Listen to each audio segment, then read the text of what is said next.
Your LinkedIn profile is your calling card. You want to make sure that it looks exceptionally professional right away. You want to make sure that there is a photo of you where you can see your eyes, you're looking directly into the camera, you're not wearing sunglasses, you don't have a hat on, you look professional. This is your headshot. You want to make sure that they see this and they're like, oh, this is a professional person. I would like to work with this person. You want to make sure it's not blurry. You want to make sure it's close. I'm actually a touch further away than I should be. I should be just a little bit closer to it so that you can see more of my face. Now your banner. My banner is very simple, but it tells you exactly what I do and it looks very polished. There are so many people that miss the opportunity to have more here. When I add in more, for instance, when I start my newsletter, I'm going to put that here as well so people know the different offerings that I have. Right now, I'm just doing thought partnership and speaking, and so this is all that I require. You can go into Canva and for free, you can come up with something like this. There's tons of different templates. You can even do something similar to mine, and it just makes it look immediately polished. Below that,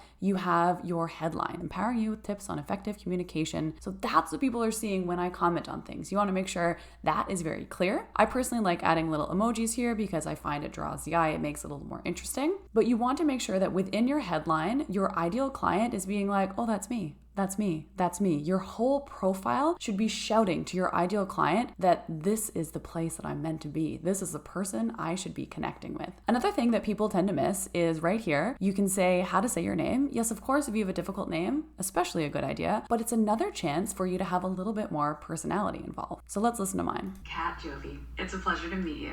I added at the end, Kat Jovi, it's a pleasure to meet you. And I have that because I want there to be that additional warmth in there. I want to give myself a little bit more character than just this plain two-dimensional thumbnail that's here. Now, below, I tend to want to have something that can add value. So for instance, I have my free ebook on communication that takes them over to that. And then you have your about section. Now, you want to make sure that, again, this is shouting that they are in the right place. When they're reading through everything that you're talking about, they're seeing these specific words and they're saying, oh, that's me. That's me. You want to make sure that when they're reading through these things, they're thinking, this is me. And if you can at any point, I like to use emojis to do this because you can't use bullets, sadly, in LinkedIn. I use these as bullets to make sure that people can scan through certain things if they want to just get a sense of what I'm all about. A lot of people don't use this feature section or they use it wrong. They have like their most popular post or something like that. And you could have that. That's fine. But you can also make a custom item. So for instance, I have buy your copy here. This is a book that I've worked on, as is this, so they can buy both of these. I might have a tile that's book a sales call, so they know, or book a call with me, or book some time with me, or get consulting with me. Have something here so it's very easy for them to click on that and go and book time with you, or get value, or